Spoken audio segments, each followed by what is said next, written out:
Yes, good morning, students. This is part 3 of the chapter number 8 Moments from page number 52. Just second last paragraph. अभी तक हमने पढ़ा है कि जो जैन है he is missing the cat terribly. Okay, तो let's start from the second last paragraph. It always seemed that bad news spread quickly, and in my case, it was no different. Everyone in high school, including the teachers, was aware of my plight. I was embarrassed as if somehow I were responsible. What a way to start off at a new school. This was not the kind of attention I was looking for. तो कहता है कि हमें हमेशा लगता है कि मतलब जो बैड न्यूज़ है वो बहुत ही जल्दी स्प्रेड हो जाती है, लेकिन मेरे केस में भी इससे कुछ अलग नहीं था. यानी कि मेरे केस में भी बैड न्यूज़ जो थी उसकी वो बहुत जल्दी से स्प्रेड हो गई थी. एवरीवन, हर किसी को, हाई स्कूल में टीचर्स को, स्टूडेंट्स को, सबको मेरी कंडीशन, मेरी दुर्दशा के बारे में पता चल गया था और मैं बहुत शर्मिंदा महसूस कर रहा था. समहाउ आई वर रिस्पॉन्सिबल, और मैं ऐसे सोच रहा था जैसे मैं ही किसी तरह से इसके लिए रिस्पॉन्सिबल हूँ. What a way to start off. तो ये क्या वे है एक नए स्कूल में स्टार्ट करने का. इस तरह की टेंशन तो मैं कभी भी नहीं चाहता था. The next day at school, people were acting even more strange than usual. I was getting ready for gym classes at my locker. People were milling around me, asking me to hurry up. I thought it I thought it strange, but in the light of the past few weeks, nothing would surprise me. It almost seemed that they were trying to shove me into the gym. Then I saw why. Next day, school में लोग बहुत ही अजीब सा मेरे साथ behave कर रहे थे, एक्ट कर रहे थे. आई वॉज गेटिंग रेडी, मैं जिम क्लास के लिए रेडी ही हो रहा था कि लोग दे वर माइलिंग अराउंड मेरे इर्द गिर्द चक्कर काट रहे थे. Asking me to hurry up, मुझे कह रहे थे कि मैं जल्दी करूं. आई थॉट इट स्ट्रेंज, मुझे बहुत अजीब लगा, लेकिन पास्ट के दिनों में जैसी हालात चल रहे थे, मुझे कुछ भी सरप्राइज नहीं कर सकता था. तो इट ऑलमोस्ट सीम्ड, ऐसे ही लग रहा था जैसे वो मुझे अंदर की ओर, जिम की ओर धकेलना चाहते हैं. शॉव यानी कि धकेलना चाहते हैं. देन आई सॉ वाई, तब मुझे पता चला कि क्यों. There was a big table set up with all kind of stuff on it just for me. They had taken up a collection and bought me school supplies, notebooks, all kinds of different clothes, jeans, top, sweatsuits. It was like Christmas. I was overcome by emotion. People who had never spoken to me before were coming up to me to introduce themselves. I got all kind of invitations to their houses. They're genuine.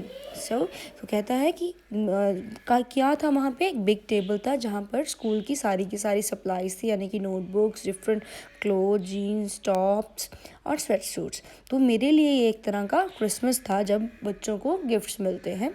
Actually मैं बहुत ही भावुक हो गया. और वो लोग जो कभी भी जिन्होंने उन लोगों ने सबने मतलब कलेक्शन कर रखी थी, बॉट में ये सारी स्कूल सप्लाईज मेरे लिए वो ख़रीद के लेके आए. और वो लोग जो कभी मेरे से बोले तक भी नहीं थे, वो भी अब मुझे अपने आप को इंट्रोड्यूस कर रहे थे और मुझे हर तरह के इन्विटेशंस मिल रहे थे. The genuine outpouring of concern really touched me. In that instant, I finally breathed a sigh of relief and thought for the first time that things were going to be okay. I made friends that day.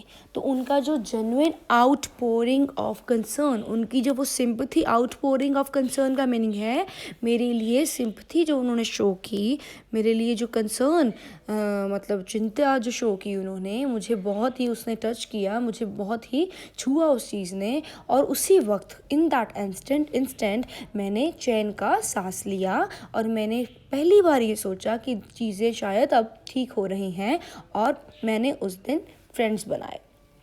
A month later, एक month बाद, I was at my house, watching them rebuild it. But this time it was different.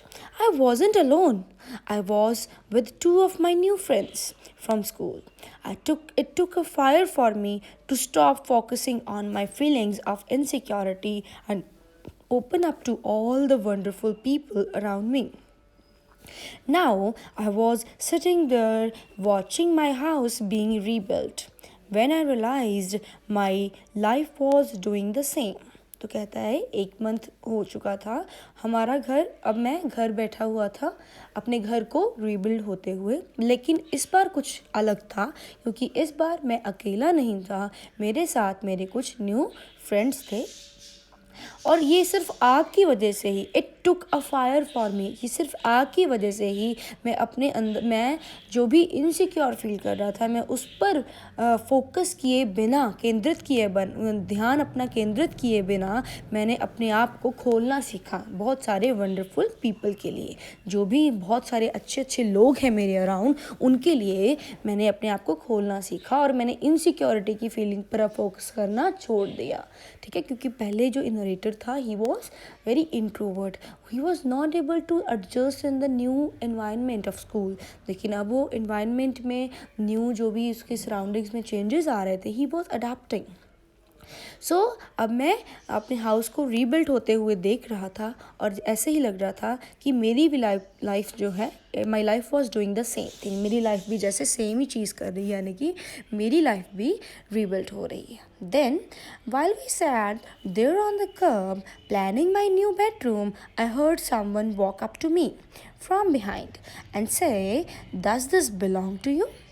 When I turned around to see who it was, I couldn't believe my eyes. A woman was standing there holding my cat. I leapt up and grabbed her out of the woman's arm. तो क्या हुआ? See this? जो कहता है कि जब हम कर्ब, क्या होता है बेटा, what is the meaning of curb? Curb होता है छत, जो वो छत जो स्लोपिंग छत होती है थोड़ी सी, तो उस पर छत जो स्लोपिंग हमारी छत थी उसके ऊपर बैठकर हम अपना, मैं प्लान कर रहा था कि मेरा न्यू बेडरूम कैसा होगा। तभी मुझे कुछ आवाज़ सुनी पीछे से, जैसे किसी ने कहा हो, क्या ये तुम्हारा है, क्या ये तुम्हारी है? जब मैं व्हेन आई टर्न अराउंड, जब मैंने पीछे मुड़ा देखने के लिए कि कौन है, I couldn't believe my eyes, मैं अपनी आँखों पर विश्वास नहीं कर सका कि एक वुमेन वहाँ पे खड़ी थी जिसने मेरी कैट को होल्ड किया हुआ था। तभी आई लेफ्ट अप, मैं खुशी से उछला एंड ग्रैब्ड हर, मैंने अपनी कैट को पकड़ा उस वुमेन के आर्म्स में से। Then I held her close to me and cried into that beautiful orange fur. She purred happily. My friends were hugging me, hugging the cat and jumping around. तो मैंने अपनी cat को अपने साथ लगाया. I just held her close to me और then मैं उसके beautiful orange fur में मुँह छिपाकर रोने लगा.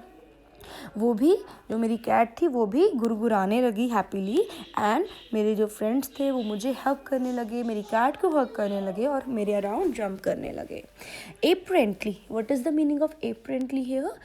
ये साफ था, स्पष्ट था कि my cat had been so freaked by the fire that she ran over a mile away. Her collar had our phone number on it, but our phones had been destroyed and disconnected. This wonderful woman took her in and worked hard to find out whose cat it was. Somehow she knew this cat was loved and sorely missed. तो ये स्पष्ट था कि मेरी जो cat है वो बहुत ही उस आग से डर चुकी थी, सो फ्रीक, डर गई थी और वो बहुत सारे मीलों दूर भाग गई थी. उसके कॉलर पर हमारे फ़ोन नंबर तो थे, लेकिन हमारे वो सारे फ़ोन नंबर डिस्ट्रॉय और डिस्कनेक्ट हो चुके थे. और इस वंडरफुल वुमन ने उस कैट को रखा और उन्होंने बहुत हार्ड वर्क किया मुझे ये ढूंढने के लिए कि ये किसकी कैट है. शायद किसी तरह से वो वुमन, शी न्यू दैट, वो जानती थी कि इस कैट को बहुत ही प्यार से कोई प्यार करता है, the cat was loved and sorely missed, और बहुत बुरी तरह से कोई मिस कर रहा है। एज आई सैट देयर, तो जैसे ही मैं अपनी फ्रेंड्स के साथ वहाँ बैठा, my cat curled up in my lap, मेरी कैट भी मेरी लैप में, मेरी गोदी में मतलब बैठ गई आके, कर्ल अप हो के।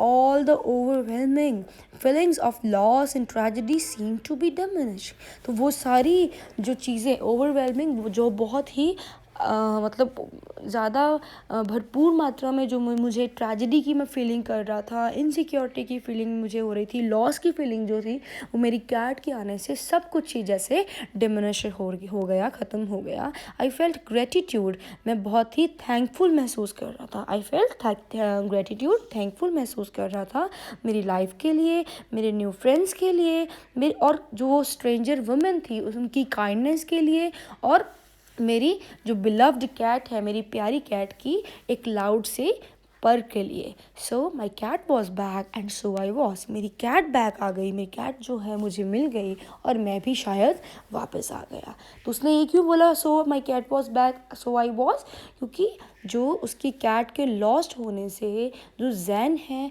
वो भी पुराने वाला जैन वो शायद कहीं गुम हो गया था, वो बिल्कुल ही डिप्रेशन में चला गया था, लेकिन उसके कैट के आने से उसकी बहुत बड़ी होप वापस में आ गई और पुराने वाला जैन भी वापस आ गया। Clear? So this was the chapter. Now please do the questions following this video. Thank you. Have a nice day. Now your chapter is over. Learn the question answers of this chapter. Okay. On Wednesday, they should be you should learn all these question answers up to Wednesday. Thank you. Have a nice day.